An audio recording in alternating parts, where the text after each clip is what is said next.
Assalamualaikum warahmatullahi wabarakatuh.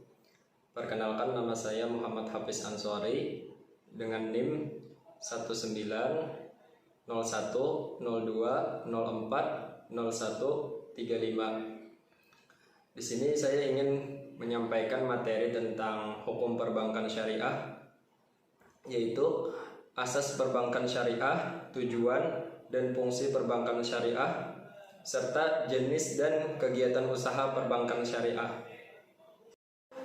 Asas perbankan syariah dalam pasal 2 Undang-Undang Perbankan Syariah menyebutkan bahwa bank syariah berasaskan pada 3 prinsip utama, yaitu prinsip syariah, demokrasi ekonomi, dan prinsip kehati-hatian. Perbankan syariah dalam melakukan kegiatan usahanya berasaskan prinsip syariah, demokrasi ekonomi, dan prinsip kehati-hatian.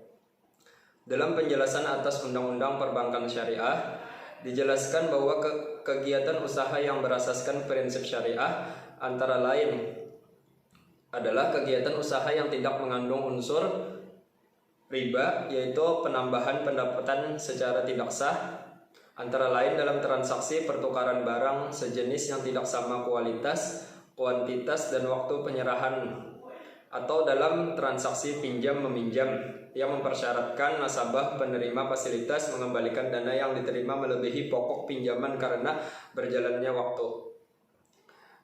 Terus maisir, yaitu transaksi yang digantungkan kepada suatu keadaan yang tidak pasti dan bersifat untung-untungan. Selanjutnya goror, yaitu transaksi yang objeknya tidak jelas, tidak dimiliki, tidak diketahui keberadaannya, atau tidak dapat diserahkan pada saat transaksi dilakukan kecuali diatur lain dalam syariah. Selanjutnya haram, yaitu transaksi yang objeknya dilarang dalam syariah, atau zolim, yaitu transaksi yang menimbulkan ketidakadilan bagi pihak lainnya. Yang dimaksud dengan demokrasi ekonomi adalah kegiatan ekonomi syariah yang mengandung nilai keadilan, kebersamaan, pemerataan, dan kemanfaatan. Sedang yang dimaksud dengan prinsip kehati-hatian adalah pedoman pengelolaan bank yang wajib dianut guna mewujudkan perbankan yang sehat, kuat, dan efisien sesuai dengan ketentuan peraturan perundang-undangan. Tujuan perbankan syariah selain sebagai bentuk pengejawantahan sistem ekonomi Islam, bank syariah hadir sebagai bagian dari sistem perekonomian, bertujuan menunjang pelaksanaan pembangunan nasional. Pasal 3 Undang-Undang Perbankan Syariah disebutkan, perbankan syariah bertujuan menunjang pelaksanaan pembangunan nasional dalam rangka meningkatkan keadilan, kebersamaan, dan pemerataan kesejahteraan rakyat. Dijelaskan bahwa dalam mencapai tujuan menunjang pelaksanaan pembangunan nasional, perbankan syariah tetap berpegang pada prinsip syariah secara menyeluruh dan konsisten. Fungsi perbankan syariah. Bank syariah memiliki 2 fungsi utama, yaitu fungsi bisnis dan fungsi sosial. Fungsi bisnis bank syariah berupa penghimpunan dana masyarakat dalam bentuk simpanan dan penyalurannya dalam bentuk pembiayaan. Tujuan dari fungsi bisnis adalah untuk mendapatkan keuntungan, sedangkan fungsi sosial bank syariah berupa menghimpun dan menyalurkan dana jiswab sebagaimana tercantum dalam Undang-Undang Perbankan Syariah pasal 4. Bank syariah dan UUS wajib menjalankan fungsi menghimpun dan menyalurkan dana masyarakat. Bank syariah dan UUS dapat menjalankan fungsi sosial dalam bentuk lembaga baitul mal, yaitu menerima dana yang berasal dari zakat, infak, sedekah, hibah, atau dana sosial lainnya, dan menyalurkannya kepada organisasi pengelola zakat. Bank syariah dan UUS dapat menghimpun dana sosial yang berasal dari wakaf, uang, dan menyalurkannya kepada pengelola wakaf sesuai dengan kehendak pemberi wakaf. Pelaksanaan fungsi sosial sebagaimana dimaksud pada ayat 2 dan ayat 3 sesuai dengan ketentuan peraturan perundang-undangan. Selanjutnya, jenis dan kegiatan usaha perbankan syariah. Yang pertama ada wadiah. Wadiah merupakan prinsip titipan harta dari pemberi titipan kepada penerima titipan. Di bank syariah, penitip dana mengizinkan kepada bank untuk memanfaatkan dana yang dititipkan tersebut, dan bank wajib mengembalikan apabila penitip mengambil sewaktu-waktu dana tersebut. Selanjutnya, mudharabah. Prinsip ini merupakan akad antara shahibul mal, pemilik modal, dan mudarib, pengelola dana, yang berisi tentang kesepakatan untuk melakukan kegiatan usaha tertentu dengan pembagian keuntungan antara kedua belah pihak berdasarkan nisbah bagi hasil yang telah disepakati sebelumnya.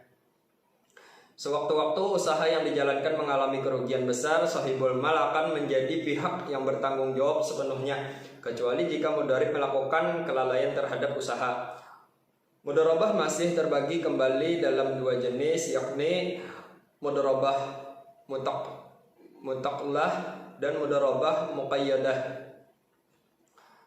Selanjutnya, musyarakah. Berbeda dengan mudharabah, musyarakah melibatkan dua shahibul mal, pemilik modal atau lebih, dalam suatu akad keuntungan usaha dibagikan sebagaimana disepakati awal akad, sementara kerugian dibagikan berdasarkan besaran modal yang digelontorkan tiap pihak. Selanjutnya, musyarakah mutanaqisah.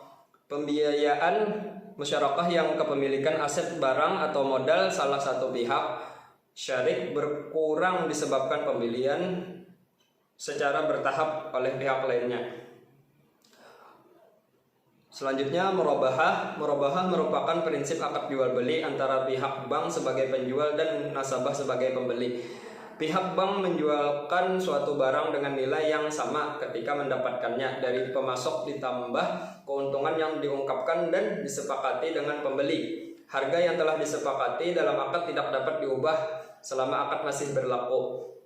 Selanjutnya, ijarah. Akad yang digunakan untuk transaksi sewa menyewa suatu barang dan atau jasa dalam waktu tertentu melalui pembayaran sewa atau imbalan jasa. Dalam prinsip ini, pihak bank menyewakan barang dan jasa pemindahan hak guna tanpa diikuti pemindahan hak kepemilikan dari pihak bank sebagai pemberi sewa yang disebut muajir kepada nasabah mustajir sebagai penyewa. Selanjutnya, istisna adalah akad jual beli dalam bentuk pemesanan pembuatan barang tertentu dengan kriteria tertentu antara pemesan, pembeli mustasni, dan penjual pembuat sani. Bank syariah menjual barang kepada nasabah dengan spesifikasi, kualitas, jumlah, jangka waktu, tempat, dan harga yang disepakati. Isi dari akad istisna tidak boleh diubah. Kalaupun terjadi perubahan harga suatu barang, maka tambahannya dibebankan kepada nasabah. Selanjutnya, salam. Akad salam digunakan dalam perjanjian jual beli barang dengan cara pemesanan dengan syarat-syarat tertentu dan pembayaran tunai terlebih dahulu secara penuh di muka. Dalam prinsip ini, yang menjadi penjual adalah nasabah, sedangkan pembeli merupakan pihak bank. Suatu barang akan dijual kembali oleh pihak bank kepada nasabah lain dengan keuntungan yang telah disepakati. Selanjutnya, wakalah. Wakalah merupakan prinsip pelimpahan kekuasaan atau pemberian kuasa untuk hal-hal yang boleh diwakilkan dari satu pihak kepada pihak lain. Dalam aplikasinya, pihak bank diberikan mandat untuk mengatasnamakan nasabah dalam menangani suatu perkara. Atas kesepakatan bersama, prinsip ini memiliki batasan kewenangan dan waktu. Selanjutnya, hiwalah. Singkatnya, hiwalah atau hawalah akad pengalihan utang dari satu pihak yang berutang kepada pihak lain yang wajib menanggung membayarnya. Selanjutnya, kapalah. Singkatnya, jaminan yang diberikan oleh penjamin atau penanggung kepada pihak ketiga untuk memenuhi kewajiban pihak kedua atau yang ditanggung. Biasanya akad ini digunakan untuk transaksi LC di mana bank sebagai penjamin. Yang terakhir, qard adalah akad yang digunakan dalam perjanjian pinjam-meminjam dana tanpa imbalan dengan kewajiban pihak peminjam mengembalikan pokok pinjaman mengembalikan pokok pinjaman secara sekaligus atau cicilan dalam jangka waktu tertentu sesuai kesepakatan. Mungkin itu saja yang bisa saya sampaikan tentang materi asas perbankan syariah, tujuan dan fungsi perbankan syariah, serta jenis dan kegiatan usaha perbankan syariah. Semoga apa yang saya sampaikan bisa bermanfaat bagi kita semua. Salah khilafnya mohon dimaafkan. Terima kasih atas perhatiannya. Wassalamualaikum warahmatullahi wabarakatuh.